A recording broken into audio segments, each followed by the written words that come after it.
जब शिवनंदन श्री कार्तिकेय स्वामी, जिन्हें स्कंद भी कहा जाता है, उन्होंने तारकासुर का वध कर दिया तो उसके तीनों पुत्र तारकाक्ष, विद्युन्माली और कमलाकाक्ष ने उत्तम भोगों का परित्याग करके मेरु पर्वत की कंदराओं में ब्रह्मा जी को प्रसन्न करने के लिए परम उग्र तपस्या आरंभ की। तब से प्रसन्न होकर ब्रह्मा जी उनको वर देने के लिए प्रकट हुए। ब्रह्मा जी को साक्षात देखकर उन तीनों ने ब्रह्मा जी की स्तुति के पश्चात उनसे अजर अमर होने का वरदान मांगा। ब्रह्मा जी ने कहा कि अमरत्व सबको नहीं मिल सकता। इस भूतल पर जो भी प्राणी जन्मा है अथवा जन्म लेगा वह अजर अमर नहीं हो सकता। परंतु मैं तुम्हारी तपस्या से अत्यंत प्रसन्न हूँ। तुम अपने बल का आश्रय लेकर अपने मरण में किसी हेतु को मांग लो जिससे तुम्हारी मृत्यु से रक्षा हो जाए।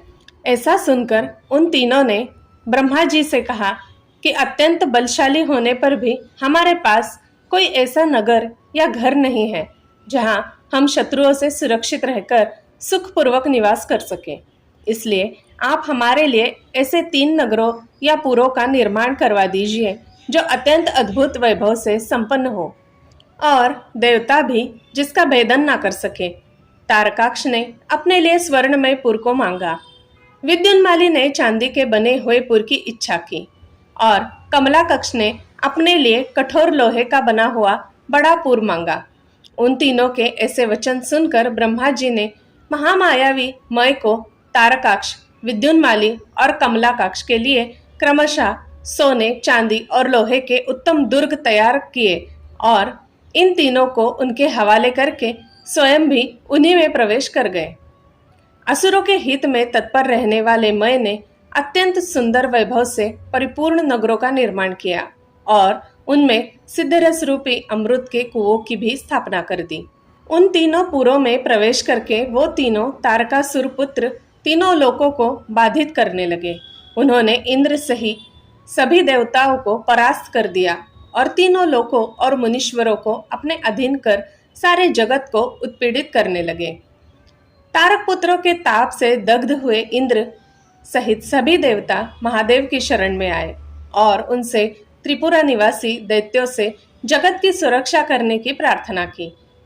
महादेव ने सभी देवताओं से कहा कि त्रिपुराधीश और त्रिपुरा निवासी पूजा, तप आदि से महान पुण्य कार्यों में लगे हुए हैं और ऐसा नियम है कि पुण्यात्माओं पर विद्वानों को प्रहार नहीं करना चाहिए। मैं देवताओं के कष्ट को जानता हूँ, परंतु वो दैत्य भी पुण्य कर्मों से अत्यंत बलशाली है। जब तक तारक पुत्र वैदिक धर्म के आश्रित है, सब देवता मिलकर भी उनका वध नहीं कर सकते। इसलिए तुम सब विष्णु की शरण में जाओ। श्री विष्णु भगवान की माया से समस्त दैत्य वैदिक धर्म से विमुख हो गए। संपूर्ण स्त्री पुरुष धर्म का विनाश होने के साथ ही तीनों पुरों में दुराचार और अधर्म का विस्तार हो गया। तारकाक्ष, विद्युन्माली और कमलाकाक्ष ने सभी समस्त धर्मों का परित्याग कर दिया। तत्पश्चात भगवान शिव ने अपने धनुष पर बाण चढ़ाकर उन तीनों पुरों पर छोड़ दिया। उनके उस बाण से सूर्यमंडल से निकलने वाली किरणों के समान अन्य बहुत से बाण निकले, जिससे उन पुरों का दिखना बंद हो गया और समस्त पूर्ववासी और पुराधीश भी निष्प्राण होकर गिर गए। सभी पूर्ववासियों और तारकाक्ष, विद्युन्माली और कमलाकाक्ष को मृत देखकर मय ने उन सब दैत्यों को उठाकर अमृत के कुओं में डाल दिया। अमृत स्पर्श होते ही सभी असुरों का शरीर अत्यंत तेजस्वी और वज्र के समान सुदृढ़ हो गया और महादेव और असुरों में पुनः भयंकर युद्ध छिड़ गया। यह देख भगवान विष्णु ने गौ का रूप धारण किया, ब्रह्मा जी बछड़ा बने और अन्य देवताओं ने पशुओं का रूप बनाकर महादेव जी की उपासना करके उनको नमस्कार किया तथा तीनों पुरों में जाकर उस सिद्ध रस के कुएं का सारा अमृत पी गए। इसके बाद श्री विष्णु भगवान ने अपनी समस्त शक्तियों द्वारा भगवान शंकर के युद्ध की सामग्री तैयार की। धर्म से रथ, ज्ञान से सारथी, वैराग्य से ध्वजा, तपस्या से धनुष, विद्या से कवच, क्रिया से बाण और अन्य समस्त शक्तियों से अन्य वस्तुओं का निर्माण किया।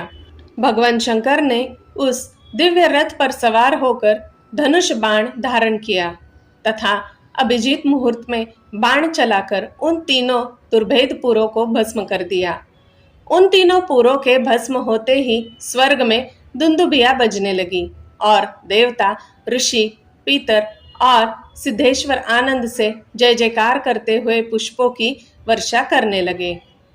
क्योंकि पशु रूप में समस्त देवताओं ने अपने अधिपति के रूप में शिव जी की उपासना की, इसलिए महादेव को पशुपति भी कहा जाता है।